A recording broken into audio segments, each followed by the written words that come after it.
Hello दोस्तों, नमस्कार। मैं Vipin sir, Vipin math channel पे आपका स्वागत करता हूं। आइए हम लोग इस वीडियो में न्यूमेरिकल का पार्ट करेंगे। 150 नंबर क्वेश्चन तक देख चुके हैं, तो इस वीडियो में हम लोग 151 से 70 तक के क्वेश्चन को करेंगे। ठीक, 20 क्वेश्चन हम लोग इसमें करेंगे। 151 से 70 नंबर क्वेश्चन तक करेंगे। ठीक, तो आइए स्टार्ट करते हैं। उससे पहले अगर आप चैनल पर न्यू होंगे तो चैनल सब्सक्राइब कर लीजिएगा, बेल आइकन प्रेस कर लीजिए, जिससे जो भी न्यू वीडियो डलेगा उसका नोटिफिकेशन आपको मिलता रहेगा। ठीक, और आइए हम लोग वीडियो शुरू करते हैं। और आप लोग दोस्तों में ज़्यादा से ज़्यादा वीडियो शेयर भी कर दीजिए, ताकि और भी जितने भी आपके दोस्त हैं सभी आकर हमसे जुड़े और ज़्यादा से ज़्यादा फायदा उठाए। ठीक, तो हम लोग इसमें 20 क्वेश्चन करेंगे, 151 से 70 नंबर क्वेश्चन। इसके पीछे का सभी क्वेश्चन प्ले लिस्ट में डला हुआ है, तो वहाँ से जाकर आप देख सकते हैं। ठीक, तो आइए शुरू करते हैं। देखिए 151 नंबर क्वेश्चन क्या बोला है। कह रहा है कि 4 सेकेंड में 14 मीटर और 2 सेकेंड में 16 मीटर की यात्रा करती है, तो वस्तु का औसत गति, एवरेज स्पीड या वेग क्या होगा। औसत गति बराबर, देखिए इसका फॉर्मूला होता है औसत गति बराबर, यहाँ पे जो फॉर्मूला लगेगा ना वो क्या हो जाएगा, टोटल डिस्टेंस बटा टोटल टाइम हो जाएगा। बहुत आसान है। ठीक है, टोटल टाइम हो जाएगा, तो रख लीजिए सिंपल।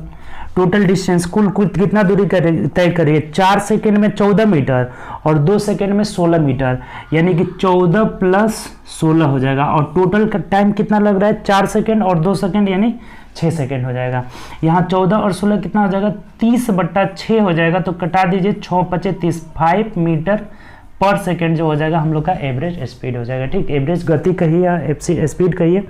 ऑप्शन नंबर देख लीजिए, 5 मीटर पर सेकेंड। ये कभी कभी ऐसे भी लिख देता है 5 मीटर और सेकेंड के पावर -1, इसका भी मतलब यही होता है, दोनों सेम होता है। ठीक, तो औसत गति बराबर टोटल डिस्टेंस बटा टोटल टाइम। 14-16 जोड़ लिए, 6 आ रहा था टोटल समय, भाग दे दिए। ठीक, चलिए नेक्स्ट क्वेश्चन की ओर बढ़ते हैं। ठीक, 52 नंबर क्वेश्चन देखिए क्या कर रहा है। 52 में बोला है, ये भी उसी तरह का क्वेश्चन है कि 6 सेकेंड में 18 मीटर और फिर 4 सेकेंड में 18 मीटर की दूरी तय कर जाती है, तो औसत गति, यहाँ भी औसत गति पूछा है। तो सिंपल है, सेम फॉर्मूला हो गया। औसत गति बराबर टोटल डिस्टेंस कितना हो जाएगा, 2 बार 18, यानी कि 18 + 18 कितना हो जाएगा, 36 मीटर। टोटल डिस्टेंस 36 बटा टोटल समय कितना लग रहा है, एक बार 6 सेकेंड में और एक बार 4 सेकेंड में, तो 6×4 कितना हो जाएगा, 10। इसको भाग देंगे, 3.6 मीटर पर सेकेंड जो हो जाएगा, यही इसका क्या हो जाएगा, औसत गति हो जाएगा। तो देख लीजिए किसमें है, ऑप्शन नंबर सी में दिया हुआ है। ठीक, 3.6 मीटर पर सेकेंड। दोनों एक ही जैसा क्वेश्चन था, बहुत आसान था। औसत गति टोटल दूरी बटा टोटल समय, टोटल डिस्टेंस बटा टोटल टाइम। क्लियर, कोई दिक्कत नहीं। चलिए आगे बढ़ते हैं। Next question 53 number. जो नेक्स्ट क्वेश्चन कह रहा है अगला 53 नंबर कि यदि पानी का घनत्व दिया है 10 मीटर 10 के पावर क्यू केजी मीटर पर क्यू है। ठीक, और उसके बाद कह रहा है कि यदि धातु का घनत्व दिया है 8.5 × 10⁻³ केजी पर मीटर क्यू है, तो धातु का सापेक्षिक घनत्व, देखिए सापेक्षिक घनत्व जब भी निकालना हो ना, धातु का सापेक्षिक घनत्व क्या होगा। तो देखिए धातु का सापेक्षिक घनत्व बराबर ऊपर हो जाएगा धातु का घनत्व, नीचे हो जाएगा पानी का घनत्व। पानी के घनत्व के सापेक्ष हमें निकालना है। तो देखिए, तो सापेक्षिक घनत्व बराबर हो जाएगा ना, ऊपर हम धातु का घनत्व लिख देंगे। क्या लिख देंगे यहाँ पे, धातु का घनत्व और बट्टा नीचे क्या हो जाएगा, जल का घनत्व, पानी का घनत्व, जल का घनत्व हो जाएगा, यही जो है सापेक्षिक घनत्व हो जाएगा। और देखिए दो घनत्व को हम भाग देंगे, इसका कोई यूनिट, कुछ भी यूनिट इसका नहीं होता है। तो देखिए कभी भी अगर हमें सापेक्षिक घनत्व पूछा जाए किसी भी धातु का, तो ऊपर धातु का घनत्व बट्टा नीचे पानी का घनत्व, पानी के सापेक्ष हमें निकालना है इसमें। ठीक, तो रख दीजिए सिंपल। देखिए धातु का घनत्व कितना दिया है, 8.5 × 10⁻³ केजी पर मीटर क्यूब है, और बट्टा जल का घनत्व कितना है, ऊपर पढ़िए, तो 10⁻³ केजी पर मीटर क्यूब। तो अब ये देखिए ये इससे कट जाएगा, अर्थात इसका सापेक्षिक घनत्व कितना हो जाएगा, 8.5। इसका कोई यूनिट नहीं होगा, सिर्फ इसका सापेक्षिक घनत्व कितना हो जाएगा, 8.5 हो जाएगा। तो देख लीजिए किस ऑप्शन में, ऑप्शन नंबर सी में दिया हुआ, यही हम लोग का आंसर हो जाएगा। बहुत आसान है, जब भी हमें पूछा जाए कि सापेक्षिक घनत्व क्या होगा, तो ऊपर धातु का घनत्व बटा जल का घनत्व हो जाएगा। सिंपली हम लोग सिंप्लीफाई कर लिए, सिंपल ये धातु का घनत्व दिया हुआ था, नीचे जल का घनत्व रख दीजिए, कट जा रहा है, यहाँ पे 8.5 हो जाएगा। क्लियर, कोई दिक्कत नहीं। चलिए आगे बढ़ते हैं नेक्स्ट क्वेश्चन की तरफ। चलिए 154 नंबर क्वेश्चन देखते हैं। ठीक, 154 में बोला है कि औसत वेग का सूत्र क्या होगा। देखिए अभी हम लोग औसत वेग निकाल लेते हैं, इसका 2-3 सूत्र होता है। देखिए तीनों सूत्र आपको बता देते हैं। जब हमें प्रारंभिक वेग और अंतिम वेग दिया रहे और पूछे कि औसत वेग क्या बराबर क्या होगा, वी एवरेज बराबर, यहाँ वी एवरेज, ये वी एवरेज बराबर क्या होगा जब प्रारंभिक वेग और औसत अंतिम वेग दिया रहे, यानी कि u प्लस वी हो जाएगा, u प्लस वी बाई 2 हो जाएगा। एक ये फॉर्मूला होता है कि एवरेज जो वेग होगा ना, एवरेज वेग बराबर क्या होगा, तो जब प्रारंभिक वेग और अंतिम वेग दिया रहे तो u प्लस वी बाई 2 हो जाएगा। एक फार्मूला ये होता है। एक फार्मूला क्या होगा, अभी जो देख रहे थे कि v एवरेज बराबर टोटल डिस्टेंस बटा टोटल टाइम, टोटल डिस्टेंस बटा टोटल टाइम। अभी इसके पहले 2 क्वेश्चन किए थे इस पे, टोटल टाइम होता है। ठीक, ये दूसरा फार्मूला हो गया। एक और फार्मूला होता है, ये देखिए ये कब लगता है, जैसे मान लीजिए कि एक डिस्टेंस है, इसके आधा दूरी को, ये आधा दूरी हो गया d बाई 2, मान लीजिए टोटल डिस्टेंस है, तो ये d बाई 2 को अगर u चाल से जा रहे हैं और ये आधा दूरी को हम लोग v चाल से जा रहे हैं, तो यहाँ से एवरेज स्पीड या एवरेज वेग क्या हो जाएगा, 2u इंटू वी बट्टा u प्लस वी हो जाता है। ठीक, ये तीनों फॉर्मूला ध्यान रखिएगा, तीनों फॉर्मूला अलग अलग यूज होता है। अगर प्रारंभिक वेग अंतिम वेग दिया रहेगा तब तो ये फॉर्मूला हो जाएगा u प्लस वी बाई 2 हो जाएगा। ठीक, और जब हमें टोटल डिस्टेंस और टोटल टाइम दिया रहे तो कुल दूरी बट्टा कुल समय निकालेंगे, तो यहाँ से भी एवरेज, भी एवरेज मतलब एवरेज वेग या एवरेज चाल कहिए, और जब आधा दूरी को u चाल से जा रहे हैं, आधा दूरी को v चाल से, तब क्या हो जाएगा 2 इंटू u इंटू वी बटा u प्लस वी हो जाएगा। ठीक, ऊपर गुणनफल होता है और नीचे क्या हो जाएगा, ये देखिए ये इसी फॉर्मूला से ये भी आता है। ठीक, आधा आधा दूरी इसी टोटल डिस्टेंस बटा टोटल टाइम से भी यही आ जाता है। ठीक, यानी 2u बटा u प्लस v हो जाएगा। ठीक, तो देख लीजिए इसमें ऑप्शन में कौन सा दिया है, ये वाला ऑप्शन में दिया है, ऑप्शन नंबर ए में दिया है, तो यही हम लोग का आंसर हो जाएगा। बी में भी यही ऑप्शन दिया है कि v एवरेज बराबर u प्लस वी बाई 2 होता है, तो दोनों एवरेज मिस्टेक से दे दिया होगा, एक ही में कोई होगा ऑप्शन, आप ए कर लीजिए, दोनों में एक ही ऑप्शन दे दिया है। ठीक, चलिए नेक्स्ट क्वेश्चन, आसान क्वेश्चन था, तीनों फॉर्मूला ध्यान रखिएगा, तीनों का अलग अलग यूज होगा। इस पे अभी हम लोग क्वेश्चन देखे थे, 2 क्वेश्चन, 51 और 52। क्लियर, आगे बढ़े, चलिए आगे बढ़ते हैं नेक्स्ट क्वेश्चन। चलिए 155 की ओर बढ़ते हैं। ठीक, देखिए 155 पढ़िए क्या कह रहे हैं कि 100 वाट के एक इलेक्ट्रिक बल्ब को का प्रयोग एक दिन में 8 घंटा करते हैं, तो एक दिन में बल्ब द्वारा प्रयोग किए जाने ऊर्जा को यूनिट में निकालना है कि यूनिट में कितना होगा। ऐसा क्वेश्चन पीछे हम लोग बहुत देख चुके हैं। देखिए खपत बराबर क्या होता है, कभी भी अगर हमें खपत पूछा जाए ना, कितना ऊर्जा का हम खपत कर रहे हैं, तो कितना वाट का यूज कर रहे हैं बल्ब, देखिए 100 वाट का यूज कर रहे हैं बल्ब, 100 वाट का यूज कर रहे हैं कितना देर तक, तो एक दिन में कितना घंटा यूज किए हैं, 8 घंटा, तो इसे 8 से हम क्या करेंगे, गुणा कर लेंगे। 100 वाट के बल्ब को कितना देर तक जला रहे हैं, दोनों को गुणा कर देंगे, आपका खपत निकल जाएगा, यानी कितना हो जाएगा, देखिए तो यहाँ से 800 वाट आवर हो जाएगा। क्या हो जाएगा, 800 वाट आवर हो जाएगा। लेकिन इसमें बोला है ना कि यूनिट में हमें निकालना है कि यूनिट में कितना होगा, तो देखिए यूनिट मतलब क्या कि किलो वाट आवर। आपको बताए थे कि 1 किलो वाट आवर को ही क्या बोला जाता है, 1 यूनिट बोला जाता है। ठीक, 1 यूनिट बोला जाता है, दोनों सेम होता है, जितना किलो वाट आवर होगा उतना ही यूनिट होगा। तो अगर इसे हमें किलो वाट आवर में बदलना होगा तो क्या करेंगे, 1000 से भाग दे देंगे। जब इसे 1000 से भाग देंगे ना, तो ये क्या हो जाएगा, कटा दीजिए, 2 0 से 2 0 कट जाएगा और 0.8 किलो वाट आवर हो जाएगा, और इसी को हम लोग बोल सकते हैं कि 0.8 यूनिट हो जाएगा। जितना किलो वाट आवर में होगा उतना ही यूनिट भी हो जाएगा, यानी कि 0.8 यूनिट। देख लीजिए किस ऑप्शन में दिया है, तो यहाँ से ऑप्शन नंबर डी में दिया हुआ है और यही हम लोग का आंसर हो जाएगा। बात खत्म, कोई दिक्कत नहीं, सिंपल। खपत कितना कर रहे हैं आप, तो कितना वाट का जला है, कितना देर तक जला है, दोनों गुणा कर लेंगे। तो ये वाट आवर में आया हुआ था, तो इसे किलो वाट आवर में बदलने के लिए 1000 से भाग दे दिए, तो ये किलो वाट आवर या यूनिट का, ये दोनों सेम होता है। ठीक, क्लियर, कोई दिक्कत। चलिए आगे बढ़ते हैं नेक्स्ट क्वेश्चन। 56 नंबर देखिए क्या कह रहा है, चलिए नेक्स्ट क्वेश्चन करते हैं। 156 नंबर क्वेश्चन देखिए क्या कर रहा है। बोला हुआ है 156 कि एक वस्तु 4 सेकेंड में 15 मीटर और फिर 3 सेकेंड में 16 मीटर की यात्रा करती है, तो वस्तु का औसत गति क्या होगा। सेम क्वेश्चन अभी आया था। यहाँ v एवरेज बराबर क्या होगा, v औसत गति बराबर कितना हो जाएगा, टोटल डिस्टेंस बटा टोटल टाइम हो जाएगा। तो रख दीजिए इस पर, बहुत सिंपल है।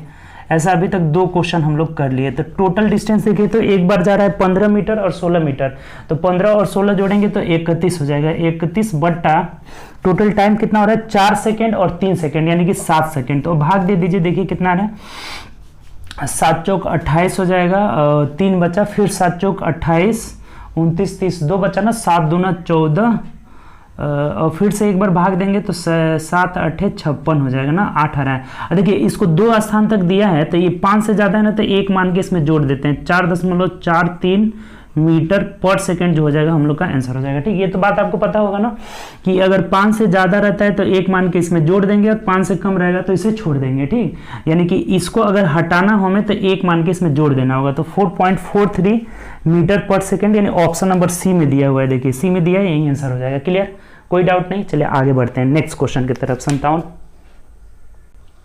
चलिए अगले क्वेश्चन की ओर बढ़ते हैं। 157 देखिए क्या बोला है। 157 कह रहा है कि एक वस्तु में 20 केजी द्रव्यमान है और 10 न्यूटन पर केजी गुरुत्वाकर्षण के साथ 400 जूल की स्थितिज ऊर्जा होती है, तो वस्तु की ऊंचाई।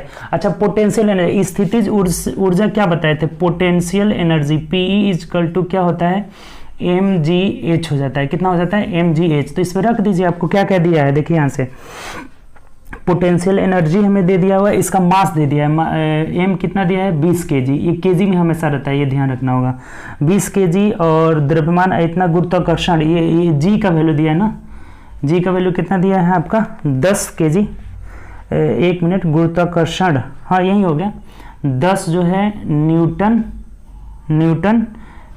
पर केजी दिया हुआ है। ठीक, उसके बाद क्या दिया हुआ है, गुरुत्वाकर्षण दे दिया, और ये दिया हुआ है पोटेंशियल एनर्जी दे दिया है, कितना, 400 जूल दे दिया है, 400 जूल। तो हमें ये हाइट निकालना है, नहीं निकाल लेंगे। यहाँ से H बराबर क्या हो जाएगा, H बराबर पोटेंशियल एनर्जी में हम क्या करेंगे कि mg से भाग दे देंगे। तो देखिए, तो पोटेंशियल एनर्जी 400 दिया है ना, तो 400 में आपका m कितना है, 20 केजी है, और ये कितना है, 10 है। भाग दे दीजिए, 0 से 0 कट गया, 0 से 0, 2 दूनी के 4 आ जाएगा, यानी कितना मीटर आ जाएगा, 2 मीटर जो हो जाएगा आपका आंसर हो जाएगा। ऑप्शन से मिला लेते हैं, तो ऑप्शन नंबर सी में आपका आंसर दिया हुआ है। बात क्लियर, कोई दिक्कत नहीं, सिंपल। पोटेंशियल एनर्जी बराबर mgh होता है, h निकालना है, पोटेंशियल एनर्जी बटा mg, और सब रख के भाग दे दिए। क्लियर, चलिए आगे बढ़ते हैं नेक्स्ट क्वेश्चन की तरफ।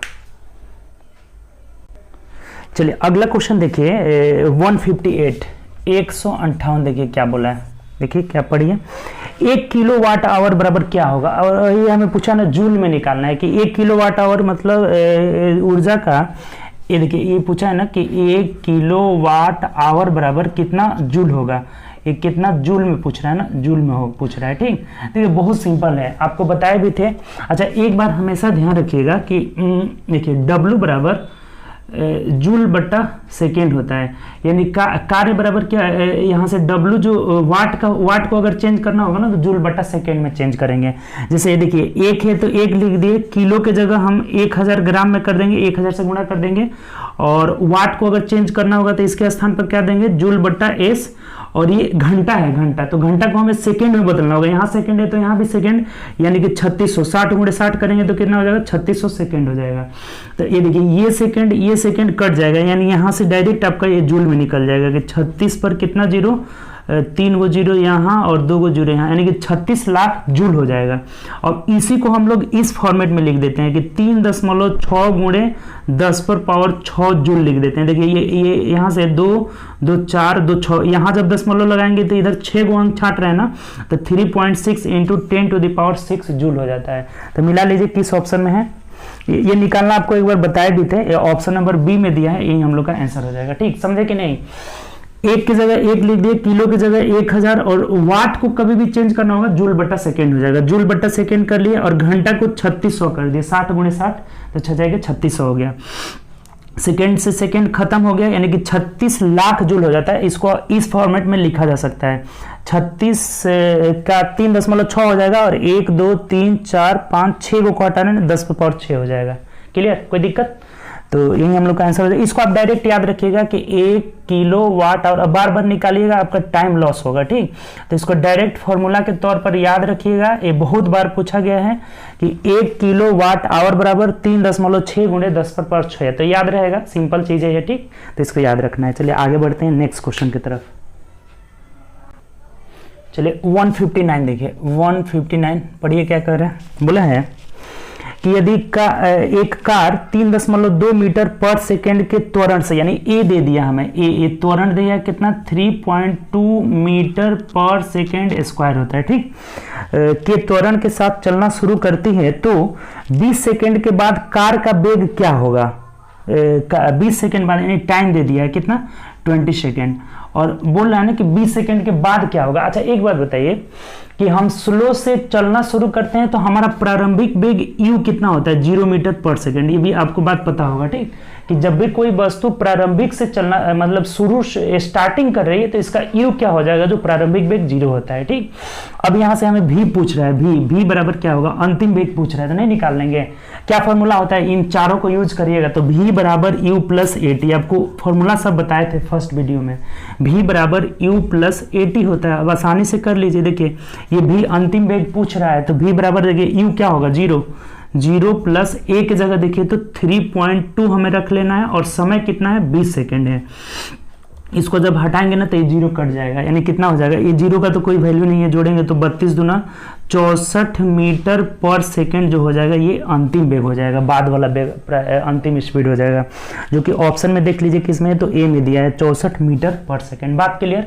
ये फॉर्मूला ध्यान रखना होगा। गति और समय, गति त्वरण समय में रिलेशन होता है v बराबर u प्लस at, प्रारंभिक अंतिम वेग बराबर प्रारंभिक वेग plus u a plus at हो जाता है, a और t में गुणा कर लेते हैं। ये सब निकालना आपको बताए थे गति सूत्र में, पहला वीडियो देखिएगा ना, जो 13 वीडियो डला है, तो उसमें ये सब चीज बताए थे, ठीक, कि v बराबर u प्लस at होता है। ये चीज दिया हुआ था सब। ये जब भी कोई मतलब आराम की अवस्था से चले ना, आराम की अवस्था से चले, तो उसका u क्या होता है? प्रारंभिक वेग 0 होता है हमेशा, ये ध्यान रखना है। क्लियर, कोई दिक्कत? चलिए आगे बढ़ते हैं नेक्स्ट क्वेश्चन 60 नंबर। चलिए अगला क्वेश्चन है ना कि 80 ओम, 120 ओम और 240 ओम के 3 प्रतिरोध को समानांतर क्रम में जोड़ा जाता है, और प्रतिरोधों के इस संयोजन को एक 12 वोल्ट के बैटरी से, देखिए ऐसे है, फिगर नहीं बनाना है हालांकि, मतलब समझा दे रहे हैं आपको, ऐसे समानांतर क्रम में हम जोड़ रहे हैं 3 प्रतिरोध को। ये हो गया आपका समानांतर क्रम में हम लोग जोड़ दिए इसको, ठीक, तीनों प्रतिरोध को समानांतर क्रम में जोड़कर, और फिर इस प्रतिरोध को हम लोग एक बैटरी से भी जोड़ लेते हैं ना। एक बैटरी, यहाँ पे बैटरी का फिगर ऐसे बनता है, ये बैटरी का फिगर हो गया, इससे हम लोग जोड़ लेते हैं। बैटरी कितना वोल्ट का है? ये तो 12 वोल्ट का है, ठीक, 12 वोल्ट। और ये प्रतिरोध जो दिया है ना, ये 80 ओम दिया हुआ है, यहाँ 120 ओम दिया हुआ है, और ये कितना दिया हुआ है आपका? तो यहाँ दे दिया है ना 240 ओम, ये हम लोग का दिया हुआ है। और कह रहा है ना कि जोड़ा जाता है, तो बैटरी द्वारा इस संयोजन से प्रभावित होने वाली धारा निकालना है। धारा कितना होगा? देखिए पहले तो इसका प्रतिरोध का आर इक्विवेलेंट निकाल लीजिए। आपको बताए थे कि जब भी समानांतर क्रम में हम 3 प्रतिरोध को जोड़ रहे हैं, कितना हो प्रतिरोध को जोड़ रहे हैं, तो यहाँ से 1/R equivalent is equal to कितना हो जाएगा? 1/R1 plus 1/R2 plus 1/R3 हो जाएगा। तो अब जोड़ लीजिए, देखिए क्या हो जाएगा। यहाँ से 1/R इक्विवेलेंट कितना हो जाएगा? R इक्विवेलेंट बराबर 1/80 जोड़ 1/120 जोड़ 1/240। इसको आप सॉल्व करिए, कितना आ रहा है? ये एलसीएम हो जाएगा 240 ना, 8 चौको 32 प्लस 12 दूना 24, 1 मिनट सॉरी 8 तरीके 24, 3 होगा ना यहाँ पे, और 2 होगा, और यहाँ पे 1 हो जाएगा, यानी डायरेक्ट इसको लिख देते। अच्छा चलिए कोई बात नहीं, 1/R इक्विवेलेंट, ठीक।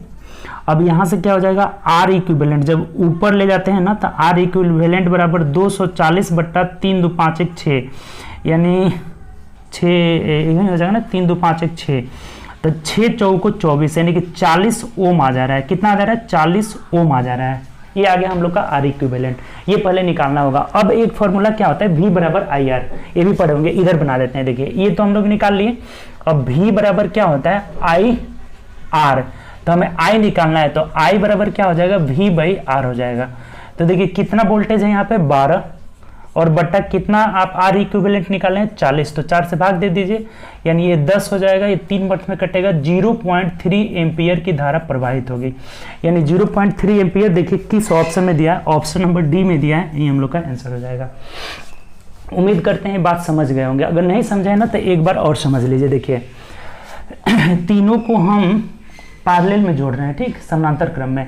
तो जब भी समानांतर क्रम में जोड़ रहे हैं ना, तो यहाँ से 1 बट्टा आर इक्विवेलेंट बराबर 1 बट्टा R1 प्लस 1 बट्टा R2 प्लस 1 बट्टा R3, ये R3 है, ठीक, R3 है। तो यहाँ से सबका मान हम रख के निकाले, तो आर इक्विवेलेंट कितना आ गया, 40 ओम आ गया, 40 ओम। अब ये पढ़े ना कि V बराबर आई आर होता है, हमें ये धारा निकालना था कितना होगा, तो V बराबर आई आर यानी I बराबर V बाई आर हो जाएगा। कितना आपका वोल्टेज, कितना वोल्टेज है, 12 वोल्टेज, और बट्टा 40 ओम आप निकाले हैं, भाग दे दिए, यानी कितना आ रहा है, 0.3 एम्पियर आ रहा है धारा। यही हम लोग का आंसर हो जाएगा। बात क्लियर, कोई दिक्कत नहीं, डाउट नहीं, ऑप्शन नंबर डी हो जाएगा। क्लियर, चले आगे बढ़े, चलिए अगले क्वेश्चन की तरफ बढ़ते हैं। ठीक, चलिए अगला क्वेश्चन देखते हैं। 161 161, देखिए ये भी बढ़िया क्वेश्चन है। 161 क्या बोला है, पढ़िए।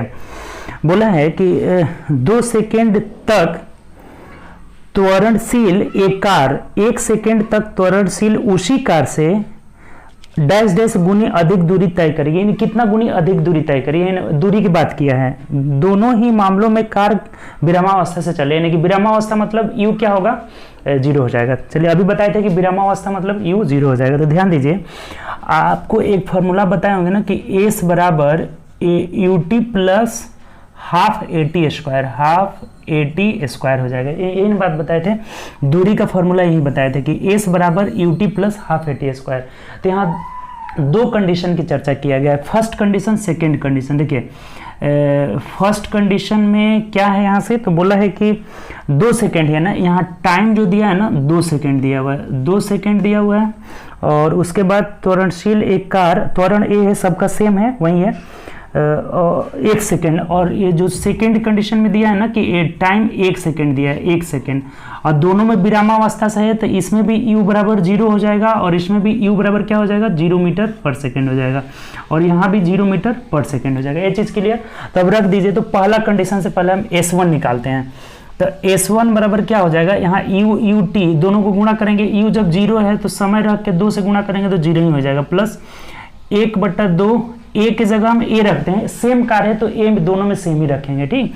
और यहाँ टी स्क्वायर करेंगे तो ये देखिए 2 सेकेंड है ना, तो 2 दूनी के 4 हो जाएगा, 4, तो ये 2 से कटा देते हैं तो ये 2a हो जाएगा। यानी S1 बराबर कितना आ जाता है, 2a आ जा रहा है पहला कंडीशन से, ठीक।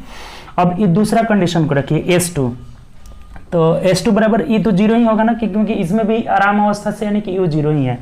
तो ये 0 प्लस 1/2 ए ही रखना है, और इसमें टी 1 है ना, तो 1 का स्क्वायर करेंगे 1 ही आ जाएगा।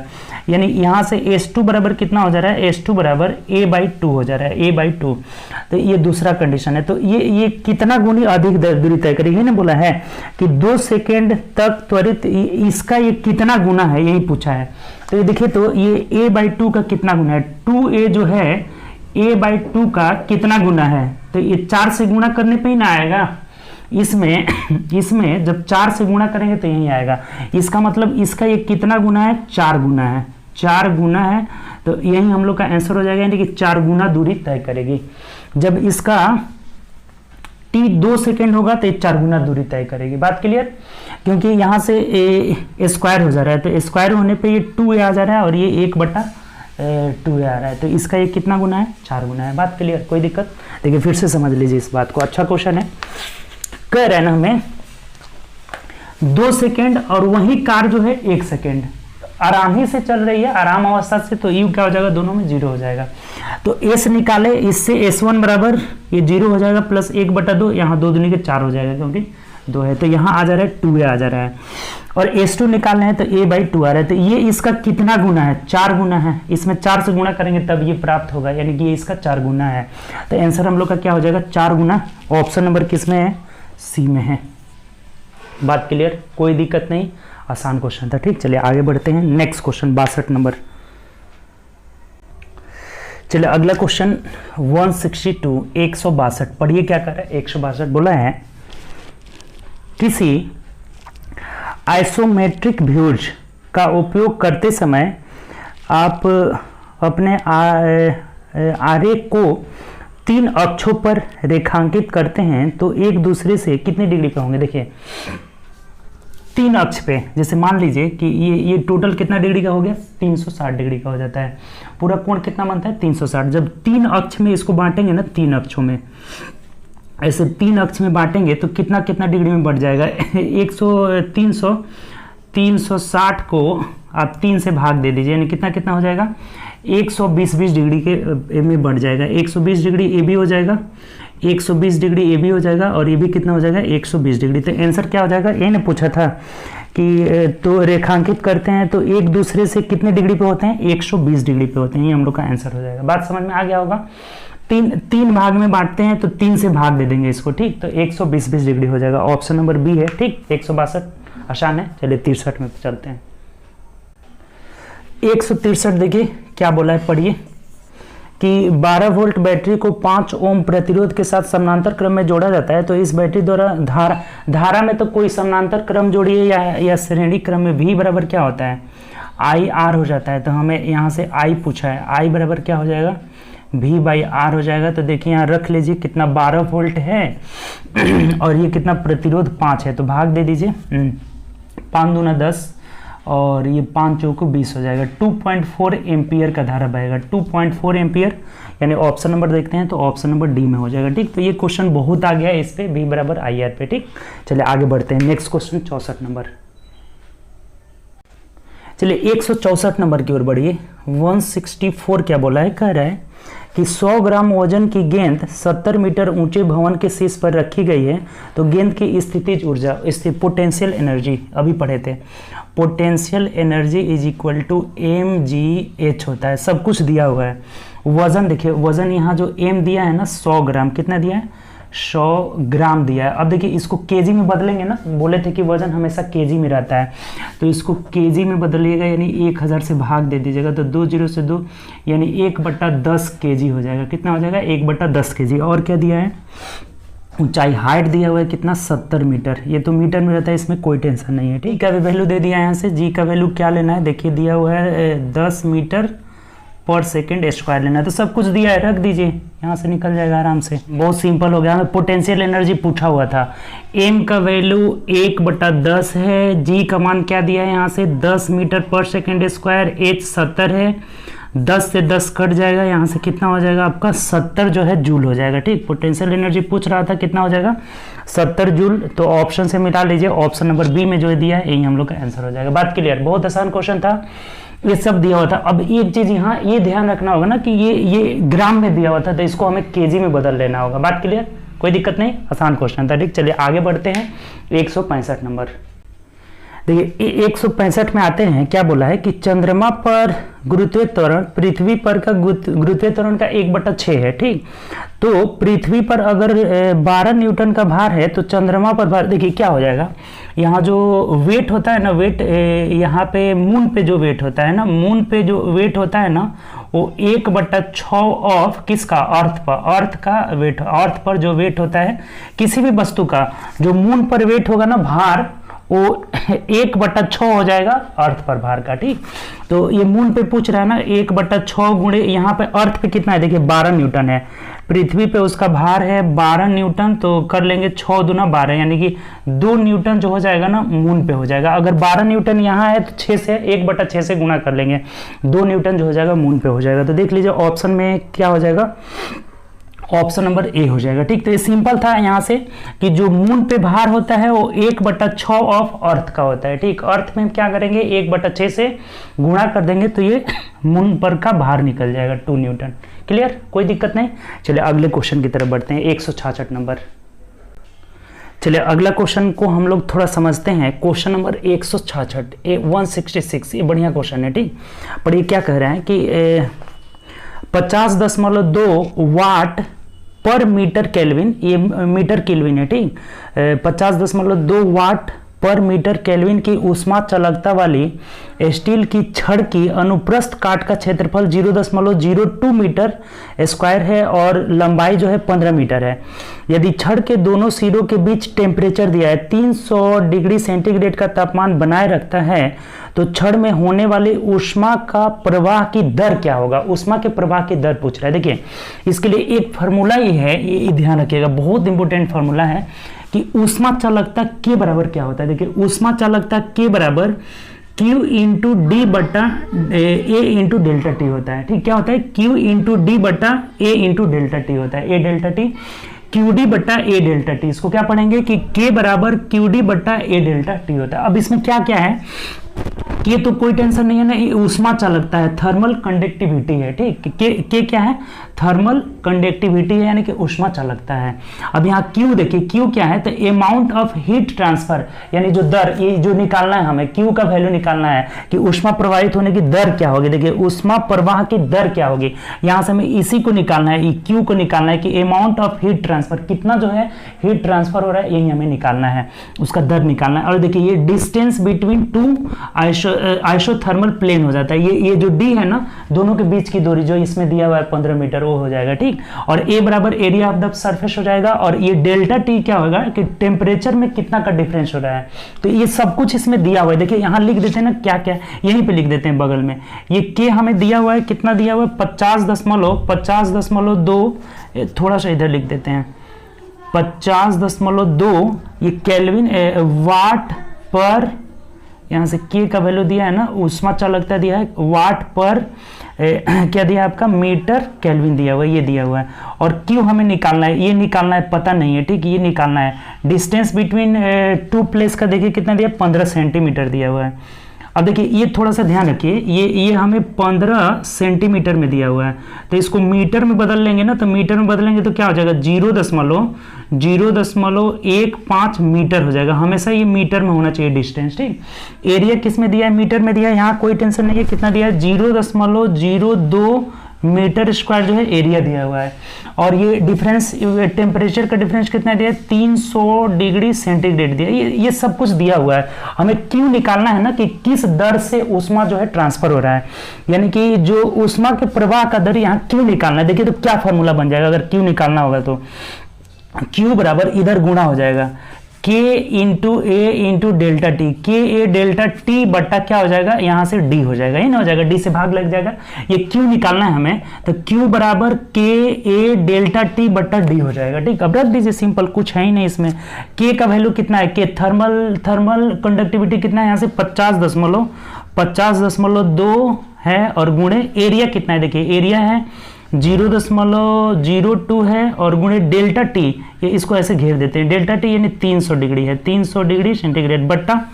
अब आ जाते हैं डी। डी का वैल्यू कितना है यहाँ से? देखिए बिटवीन टू प्लेसेस 15 सेंटीमीटर था, तो मीटर में बदले हैं तो 0.15 है ना, 0.15 है, ठीक। अब देखिए कटा दीजिए, अब कुछ है ही नहीं इसमें। ये पॉइंट से हम कटा देते हैं ना इस पॉइंट को, और 15 से कटा देते हैं, 15 दूना 30 आ जाएगा, यानी कि 20,000 है। अब गुणा कर देना ना, इस जीरो से इस पॉइंट को हटा देते हैं, तो कितना हो जाएगा? 2 दूनी के 4 दूना 8 हो जाएगा, और यहाँ से 0 हो जाएगा, और 5 चौके 20, 2008 हो जाएगा। अब देखिए ये जूल में निकलेगा, जूल पर सेकंड में निकलेगा, जो ऑप्शन में दिया है किलो जूल में। तो अब किलो जूल में करना होगा तो क्या करेंगे? इसे 1000 से भाग दे देंगे। 1000 से जब भाग देंगे ना तो कितना आ जाएगा? 2.008 किलो जूल पर सेकेंड हो जाएगा। क्या हो जाएगा? यहाँ से 1 मिनट रुक जाइए, इधर थोड़ा सा लिख देते हैं। ये हो जाएगा हमें 2.008 किलो जूल पर सेकेंड हो जाएगा, ही ना हो जाएगा, जो कि ऑप्शन में दिया है। तो देख लीजिए ऑप्शन नंबर किस में दिया है। ये यहाँ से इसको हटा दिया, इसको हटा दिया, केवल लगभग में हम लोग का क्या हो जाएगा?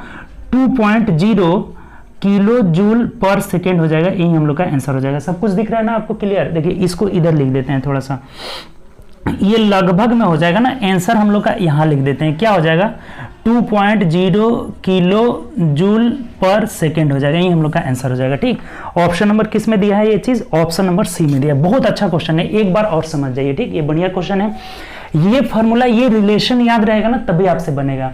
के बराबर क्या होता है ना, ऊष्मा चालकता बराबर क्यू डी बट्टा ए डेल्टा टी होता है, क्यू डी बट्टा ए डेल्टा टी। सब कुछ के बारे में बता दिए, कौन क्या है यहाँ पे सब लिख दिए हैं। के जो है ऊष्मा चालकता, क्यू हो जाए जितना रेट से ट्रांसफर हो रहा है हीट, वो हो जाएगा अमाउंट ऑफ हीट ट्रांसफर, और डी क्या है डिस्टेंस बिटवीन टू जो दिया हुआ है 15 सेंटीमीटर, ए एरिया हो गया, और डेल्टा टी कितना टेम्परेचर जो है निकल रहा है, कितना टेम्परेचर निकल रहा है। तब आराम से हमें क्यू का वैल्यू निकालना है, क्यू, क्यू बराबर क्या हो जाएगा, के यहाँ से रख लिए तो के ए डेल्टा टी बटा डी हो जाएगा। अब इसको सॉल्व कर लिए, एक इक्वेशन था तो 2.008 आ रहा है, तो लगभग में 2 दे दिया है, लगभग में 2 किलो, 1000 से इसलिए भाग दिए कि किलो में निकालना था, किलो जूल में निकालना था, तो यहां से सॉल्व कर लिए। आंसर नंबर हम लोग का क्या हो जाएगा, तो सी हो जाएगा। बात क्लियर, कोई दिक्कत नहीं, बहुत अच्छा क्वेश्चन है, इसको लिख लीजिएगा। चलिए आगे बढ़ते हैं, 67 नंबर क्वेश्चन। देखिए 167 क्या बोला है, 167 नंबर कह रहा है कि एक अश्व शक्ति 1 HP 1 हॉर्स पावर बराबर 746 वाट होता है। तो आपको बहुत बचपन से याद किए होंगे कि 1 हॉर्स पावर बराबर 746 वाट, जो कि ऑप्शन नंबर सी में दिया हुआ है। ठीक, तो इसको याद कर लीजिएगा, एक 1 HP हॉर्स पावर बराबर क्या होता है 746 वाट, ऑप्शन नंबर सी हो जाएगा। नेक्स्ट क्वेश्चन आइए 68 नंबर। देखिए अगला क्वेश्चन जो हम लोग का बोला है ना 168 बोला हुआ है। ठीक, 168 में कह रहा है कि दी गई किसी वस्तु का एक्सिलरी व्यूज, एक्सिलरी व्यूज क्या होता है, देखिए इसको याद कर लीजिएगा, ये ड्राइंग का चैप्टर है, इसको समझने के लिए आपको बहुत डीपली में 3D में जाना होगा, इसको याद ही कर लीजिएगा, ड्राइंग का है ये, ड्राइंग से एक क्वेश्चन पूछा हुआ है। किसी भी वस्तु का जो एक्सिलरी व्यूज होता है ना वो इनफाइनाइट होता है, किसी भी वस्तु का एक्सिलरी व्यूज क्या होता है, अनंत होता है, अनंत होता है। तो इसको याद कर लेना एकदम कि एक्सिलरी व्यूज जब भी आएगा वो क्या होता है, इनफाइनाइट होता है। ऑप्शन से मिला लेंगे तो ऑप्शन नंबर बी हम लोग का आंसर हो जाएगा। ठीक, किसी भी वस्तु का ऑक्सिलरी व्यूज क्या होता है, इनफाइनाइट होता है, इसको ध्यान में रखिएगा। ड्राइंग का है, ड्राइंग से रिलेटेड क्वेश्चन पूछ दिया है। ठीक, ड्राइंग जो इंजीनियरिंग ड्राइंग है उसी से रिलेटेड है। तो ऑक्सिलरी व्यूज के बारे में पूछेगा कितना होता है किसी भी वस्तु का, तो इनफाइनाइट हो सकता है। ठीक, ऑप्शन नंबर क्या हो जाएगा हम लोग का, बी हो जाएगा। ठीक, चलिए नेक्स्ट क्वेश्चन। चलिए अगला क्वेश्चन है 169। 169 क्या बोला है, देखिए बोला है कि 0.5 kg गेंद को 20 मीटर की ऊंचाई से गिराया जाता है तो जमीन पर पहुंच, गेंद स्थितिज ऊर्जा पूछ रहा है, पोटेंशियल एनर्जी। देखिए बहुत सिंपल है, पोटेंशियल एनर्जी बराबर क्या होता है, mgh होता है, सब कुछ दिया हुआ है। ये कितना दिया है, इसका वजन दिया है 0.5 kg दिया है, तो कोई टेंशन नहीं है, केजी में ही होना चाहिए। जी का वैल्यू हमें 10 लेना है, ब्रैकेट में नीचे दिया है 10, और कितना मीटर ऊंचा से गिरा रहे हैं, तो हम 20 मीटर ऊंचाई से गिरा रहे हैं। सिंपल हो गया, यहाँ से पोटेंशियल एनर्जी निकल जाएगा। ये 0 से कटा देंगे, पॉइंट खत्म हो गया, आप गुणा कर लीजिए, 5 दूना 10 पे 1 जीरो हो जाएगा, यानी कि 100 जूल जो उसमें पोटेंशियल एनर्जी होगा, कितना हो जाएगा 100 जूल, ऑप्शन नंबर सी हो जाएगा। बहुत सिंपल है, इससे बहुत क्वेश्चन आ गया, potential energy equal to mgh होता है। ठीक, चलिए आगे बढ़ते हैं 170 नंबर। चलिए अगले क्वेश्चन की ओर बढ़ते हैं 170 नंबर। पढ़िए क्या बोला है, कह रहा है कि लंबाई l और त्रिज्या r, यहाँ जो त्रिज्या दिया है ना, देखिए लंबाई l और त्रिज्या जो दिया है ना, छोटा r उसको बना दीजिएगा, छोटा r वाले एक बेलनाकार तार का प्रतिरोध R। देखिए क्यों छोटा r बोल रहे हैं ना, कि यहाँ त्रिज्या जो होगा ना, देखिए ये लंबाई हो गया, ये हम लोग का इसका लंबाई हो जाएगा, लंबाई l, और जो ये त्रिज्या दिया है ना, त्रिज्या को हम लोग क्या करेंगे, छोटा r बना लेंगे, और जो प्रतिरोध है ना, प्रतिरोध इसको हम लोग बड़ा r रहने देंगे। देखिए 2 को बड़ा r हो जा रहा है ना, तो फिर रिलेशन निकालने में दो पता ही नहीं चलेगा कौन त्रिज्या है कौन प्रतिरोध है, तो उसके लिए हम लोग क्या करेंगे ना, ये छोटा r कर देते हैं त्रिज्या को। ठीक, अब यहाँ बोला है कि लंबाई l, त्रिज्या r और तार का प्रतिरोध बड़ा r है, तो उसी पदार्थ से बने दोगुनी लंबाई और दोगुनी त्रिज्या वाले तार का प्रतिरोध कितना हो जाएगा। तो देखिए प्रतिरोध और लंबाई, इसमें क्या रिलेशन होता है ना, कि जो प्रतिरोध होता है ना, R जो है समानुपाती होता है लंबाई का, लंबाई का क्या होता है, समानुपाती होता है, परंतु एरिया का इन्वर्सली होता है, आर इन्वर्सली 1/a होता है एरिया का, ठीक है, इन्वर्स रहता है। और जब इन दोनों को हम लोग मिलाते हैं ना तो आर प्रोपोर्शनल टू क्या हो जाएगा, L/A हो जाता है, ठीक। और इसे हटाने के लिए हम लोग यहाँ से एक नियतांक लगाते हैं ना कि R बराबर क्या हो जाएगा, ये प्रोपोर्शनल को हटाने के लिए R बराबर ये रो होता है, रो L/A हो जाता है। यहाँ से कितना हो जाता है, R बराबर रो L/A होता है। तो इस चीज को ध्यान रखिएगा, ठीक। ये प्रतिरोधकता नियतांक है, R बराबर क्या हो जाएगा, रो L/A हो जाता है। ये क्या होता है, लंबाई का प्रोपोर्शनल होता है परंतु एरिया का इनवर्सली प्रोपोर्शनल होता है। और दोनों को जब मिलाएंगे और यहाँ से प्रोपोर्शनल हटाएंगे तो R equal to row L/A होता है। अब यहाँ बोला है ना कि पहला कंडीशन में L की जगह L ही रखना है, R की जगह R यहाँ रखना है, लेकिन दूसरा कंडीशन में लंबाई दोगुना कर दिया जाए और प्रतिरोध क्या बोला है, देखिए तो यहाँ से बोला है कि उसी पदार्थ के बने दोगुनी लंबाई और दोगुनी त्रिज्या भी दोगुना करना है और लंबाई भी दोगुना करना है। तब देखिए तो यहाँ अगर R डैश हम निकालते हैं, उसका मान लेते हैं कि R डैश हो जा रहा है, तो R डैश बराबर रो तो नियतांक सेम रहेगा दोनों में, और यहाँ लंबाई हमें दोगुना कर देना है यानी कि 2L हो जाएगा, ठीक। और एरिया का मतलब क्या हो जाएगा, पाई आर स्क्वायर कर लेते हैं। तो यहां भी दो गुना करना है ना, तो पाई इंटू 2r स्क्वायर कर लेते हैं, 2r का होल स्क्वायर, क्योंकि त्रिज्या भी क्या करना है, दो गुना कर देना है। ये चीज क्लियर हुआ, देखिए फिर समझिए, ये r डैश हम निकाल रहे हैं तो r डैश बराबर रो तो नियतांक सेम रहेगा और 2 इंटू एल हो जाएगा, क्योंकि लंबाई को दो गुना कर लेना है और त्रिज्या भी दो गुना करना है। ये जो त्रिज्या है ना, इसे भी दो गुना करना है। तो हम एरिया को पाई आर स्क्वायर लिख देंगे, बेलनाकार है वो, तो पाई आर स्क्वायर हो जाएगा ना, बेलनाकार मतलब जो एरिया होगा ना इसका इसी तरह से रहेगा, ये पाई आर स्क्वायर लेना रहता है हमेशा, ठीक। तो ये पाई आर स्क्वायर कर लिए तो त्रिज्या दो गुना है तो 2 पाई आर स्क्वायर। इसको सॉल्व कर दीजिए, देखिए कितना आ जाएगा, यहाँ से ये रो रहेगा और यहाँ से 2L बट्टा 4 पाई आर स्क्वायर, दो दूनी कितना हो जाएगा, 4 पाई आर स्क्वायर। और देखिए ये कटा देंगे तो दो दूनी के 4 हो जाएगा ना, और इसको हम लोग क्या लिख सकते हैं, L बट्टा A लिख सकते हैं ना, यानी यहाँ से क्या आ जा रहा है, रो यहाँ से L बट्टा ये L बट्टा A हो जा रहा है और नीचे 2 रहेगा, नीचे क्या रहेगा, 2A हो जाएगा।